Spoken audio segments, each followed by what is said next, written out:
Plazhet e Sarandës po përjetojnë një sezon të ngarkuar turistik me një numër të lartë vizitorësh të huaj që kanë zgjedhur qytetin bregdetar për pushimet e tyre. Turistët po shijojnë ditët me diell, ujërat e detit jon dhe atmosferën që ofron bregdeti i Sarandës gjatë verës. Vizitorët e huaj shprehen të kënaqur jo vetëm me bukuritë natyrore, por edhe me mikpritjen dhe shërbimet që gjejnë në qytet.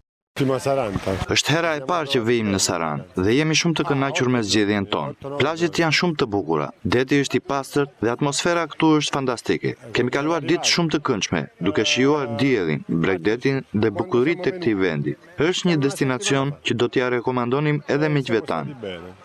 Kemi ardhur në Saranë për të shijuar detin dhe pushimet verore dhe deri tani kemi pasur një eksperiencë shumë të mirë. Na pëlqen shumë bregdeti, uji i kristalt dhe ambienti që ofron qyteti. Përveç plazheve të bukura vlerësojmë edhe mikpritjen e njerëzve dhe atmosferën e ngrohtë që kemi gjetur këtu. Është një vend ku do të donim të riktheheshim përsëri. Shumë prej tyre vlerësojnë pozitivisht edhe çmimet, duke i konsideruar të përshtatshme krahasuar me destinacione të tjera turistike. Çmimet janë të mira dhe të ngjashme me ato në Itali, madje disa gjëra janë edhe më të lira. Kemi gjetur një raport shumë të mirë mes cilësisë dhe çmimit. Me një sezon që po shënon një prani të lartë turistësh të huaj, Saranda vijon të konfirmoj pozicionin e saj si një nga destinacionet më të kërkuara të bregdetit shqiptar.